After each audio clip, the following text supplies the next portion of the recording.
मेघों की गर्जन, दामिनी की तर्जन, सांसों की सरगम, हृदय की धड़कन, ये सब मिलकर रच रहे हैं एक अनोखा संगम। चलिए सुनते हैं कहानी के इस भाग में कैसा होता है दोनों के प्यार का सम्मोहन। Can I hold your hand, एक खूबसूरत एहसास, कोमल अग्रवाल की कलम से निकला उपन्यास।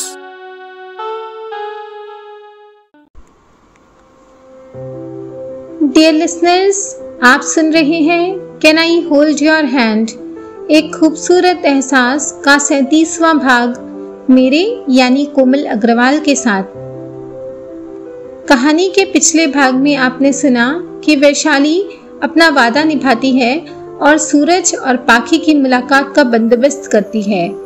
अब सूरज और पाखी उसके सर्वेंट क्वार्टर में एक दूसरे के सामने थे, जहां सूरज उसे पायली पहनाकर पाखी को सरप्राइज करता है। अब आगे। पाखी ने सूरज के सामने वैशाली के जाने के बाद खाना रखा। पराठे के साथ कुरकुरे भुने आलू लगा वह सूरज को खिलाने लगी। मिर्च खाओगे? उसने पूछा। मेरी जान, तुम जहर भी खिला दो। इससे पहले कि वह अपनी बात पूरी करता, पाखी ने उसके मुंह में मिर्च का एक टुकड़ा डाला। ये तो जलता है यार। अभी तक तुम कुछ और ही कह रहे थे, पाखी बोली। वो तो मैं तुम्हें पटाने के लिए। सूरज ने पानी पिया।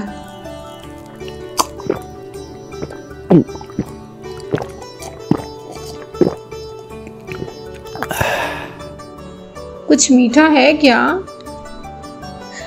पाखी ने देखा मिठाई जैसी कोई चीज नहीं थी। सूरज ने अपने होठों पर उंगली रख उसके होठों की तरफ इशारा किया। पाखी ने शर्माकर नजर चुरा ली। सूरज ने एक कौर बनाया और पाखी को खिलाया। दोनों अब एक दूसरे को खिला रहे थे। खाना खाने के बाद पाखी ने सब समेटा और सूरज के लिए चारपाई व्यवस्थित की। वह आकर सूरज के पास बैठी और उसे एक पिलो देते हुए आराम करने को कहा। सूरज ने पिलो फेंका और उसकी गोद में सरक कर लेट गया। बिल्कुल पागल है तुम, पाखी ने प्यार से उसके माथे को छुआ। उसे सूरज पर बहुत प्यार आ रहा था, मगर उसे जताने में वह असमर्थ थी। एक लम्हे के लिए भी सूरज उसे छोड़ नहीं रहा था। तुम शादी के बाद भी मुझे ऐसे तंग करोगे, बच्चे जैसे? पाखी ने उससे पूछा। वह उसके बालों पर उंगलियां चला रही थी।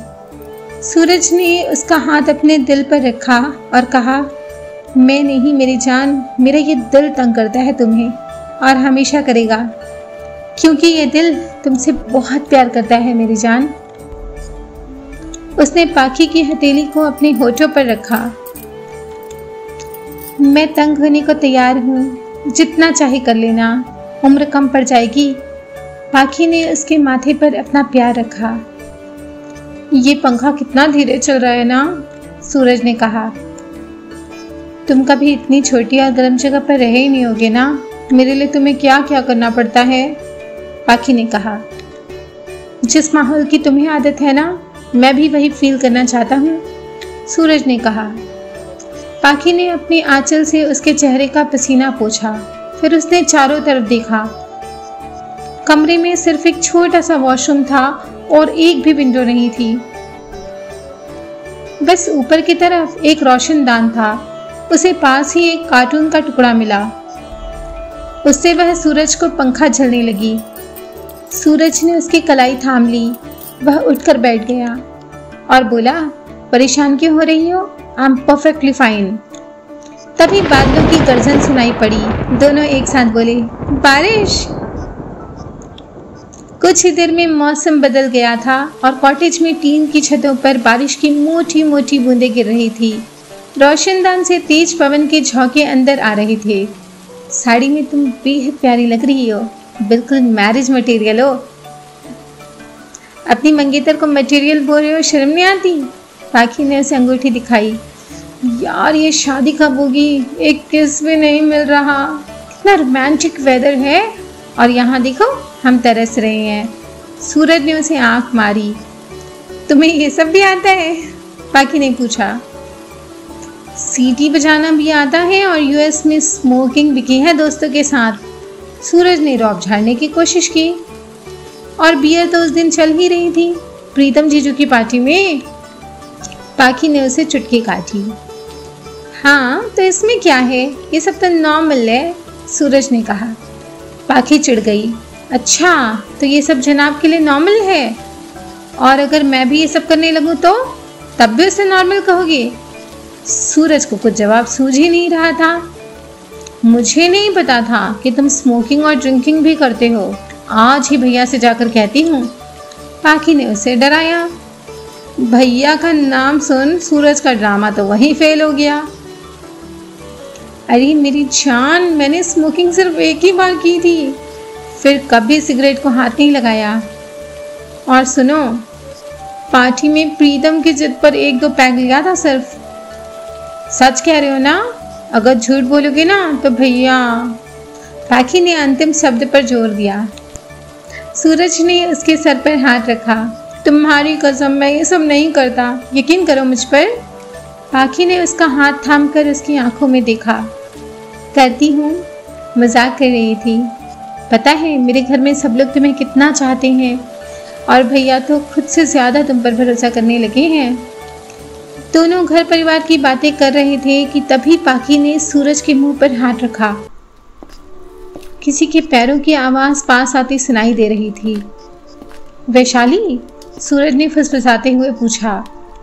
पाखी ने ध्यान से सुना। जूतों की आवाज़ थी। नहीं नहीं, कोई और है। पाखी घबराते हुए बोली। उसने कसकर सूरज का हाथ थाम लिया। सूरज ने उसे अपने सीने से लगाकर शांत करते हुए कहा, डरो मत, दरवाजा अंदर से बंद है। तब तक कोई दरवाजे के नजदीक पहुंच गया था। ताला बंद देखकर वह बोला, अरे ये छोटू कहाँ चला गया? छोटू, छोटू पुकारते हुए वह अनजान आदमी वापस लौट पड़ा।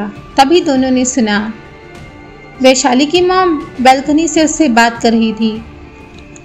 छोटू तो छुट्टी लेकर गया है, कुछ काम है क्या? इतना जरूरी नहीं है मालकिन, मैं बाद में आ जाऊंगा, कहते हुए वह अनजान व्यक्ति लौट गया। बारिश कभी तेज और कभी मध्यम हो रही थी। सूरज की बाहों में सिमटी पाखी का तन मन भी उसके प्यार की बारिश में भीग रहा था। उसने शर्माते हुए अलग होना चाहा, पर सूरज ने उसे अपने मजबूत बाहुपाश में बांधा हुआ था। Thank you God, I love you. पाखी मुस्कुराई और फिर उसके प्यार में डूब गई। सांझ ढलने को आई तो पाखी सचेत हुई। उसने वैशाली को कॉल किया। सूरज उससे फोन लेकर लड़की की आवाज बनाकर बोला, हमारी सुहागरात हो गई है डार्लिंग, अब आ जाओ। पाखी का चेहरा लाल पड़ गया। उसने कॉल काट कर कहा, वैशु क्या सोचेगी, झूठ क्यों बोला तुमने? सूरज ने उसका माथा चूमते हुए कहा, गलत क्या कहा? सुहागरात नहीं हुई क्या? अच्छा चलो, सुहाग दिन हो गया। पाखी ने उसे धकेलते हुए कहा, पागल हो तुम बिल्कुल, उसके सामने अनाप शनाप कुछ मत कहना प्लीज। तभी किसी के कदमों की आवाज आई। वैशाली ताला खोल रही थी। सूरज ने उठकर साकल खोली और वैशाली को अंदर आने का रास्ता दिया। बाप रे, कितनी उमस है यहाँ। वैशाली अंदर आते हुए बोली, भला हो मेघ महाराज का जो हम पर थोड़ी कृपा दृष्टि की, नहीं तो आपने तो हमें भट्टी में झोंकने का ही प्रबंध कर दिया था। सूरज ने शरारत से कहा नहीं था अग्नि परीक्षा देनी होगी जीजू? वैशाली बोली, आपको क्या पता कि हमने कौन सी अग्नि परीक्षा दी है? कहते हुए उसने पाखी की तरफ इशारा किया। राजकुमार जी के लिए पंखे का प्रबंध तो किया था हमने। वैशाली ने एहसान जताया। हाँ जी, ना घूमने वाला पंखा। सूरज ने बात पूरी की। लंच खिलाया कि नहीं मेरे जीजू को? वैशाली ने पाखी से पूछा। खिला दिया है, पाखी बोली। तुझे ज्यादा तंग तो नहीं किया ना मेरे जीजू ने? बहुत किया है और आगे इससे ज्यादा करने का इरादा है, सूरज ने जवाब दिया। काश मीरा वाला भी इतना रोमांटिक होता। वैशाली ने ठंडी सांस ली। भेज दीजिए उसे मेरे पास, पूरा ट्रेंड कर दूंगा, सूरज ने कहा। पाखी उन दोनों को रोकते हुए बोली, तुम दोनों की नोक-झोंक तो कभी खत्म नहीं होगी। टाइम देखो, भैया अगर घर आ गए ना तो सबसे पहले मुझे ही खोजेंगे। सूरज ने फिर उसे छेड़ा। देखिए साली जी, भैया पड़ गए सैया पर भारी। वैशाली ने पाखी की तरफ इशारा करते हुए कहा, 3 हफ्ते बाद नो भैया, ओनली सैया, समझी? अभी वो लोग निकलने को ही थे कि वैशाली का नौकर छोटू आता हुआ दिखाई दिया। पाखी तो उसे देख डर ही गई। अब क्या होगा? तो रुक, मैं इसे देखती हूँ। वैशाली ने छोटू को गेट के बाहर ही धर लिया। बीबी जी आप यहाँ? छोटू तो उसे देख सकपका गया। उसने पाखी और सूरज को भी देख लिया। वो हम लोग पार्टी करत रही छोटू। वैशाली ने उपाय सोच लिया था। छोटू अपनी कॉटेज में पार्टी की बात सुनकर आश्चर्य से वैशाली को देखने लगा। का बीबी जी मजाक करत हो हमारे साथ? अरे नहीं मेरे तोते, हम लोग तो गरीब पार्टी कर रहे थे, जैसे तुम लोग कभी दारू पार्टी करते हो ना, वैसी वाली। कहकर वह अंदर आई और सूरज से बोली, जीजू जेब ढीली करो। सूरज ने उसे 100 रुपए का नोट थमाया। वह छोटू को देकर बोली, जा जा आज मजे करो। छोटू वहीं से सूरज को नमस्ते कर बाहर की तरफ चला। पाखी ने राहत की सांस ली। डरपोक कहीं की, वैशाली बोली। अब जाइए और हमें भी जाने दीजिए घर, अगर मॉम आ गई ना तो मेरी क्लास लग जाएगी। वैशाली ने सूरज को उसका कोट पहनाया। तेरी तो ऐश है सूरज, घरवाली और साली दोनों एक साथ। वह गुनगुनाने लगा, हम तुम एक कॉटेज में बंद हो और चाबी खो जाए। तीनों हंसने लगी। ना जाने क्यों ये डूबता सूरज अच्छा नहीं लगता। सूरज और पाखी भी इस डूबते सूरज के साथ विदा ले रहे हैं अगली सुबह के लिए, जो उनके जीवन में प्रेम का नया राग लेकर आने वाली है। कहानी के अगले भाग में सुनिए प्रभात का सुरमय संगीत, इसी चैनल कनेक्टिंग ड्रीम्स पर, जो दे सपनों को पंख।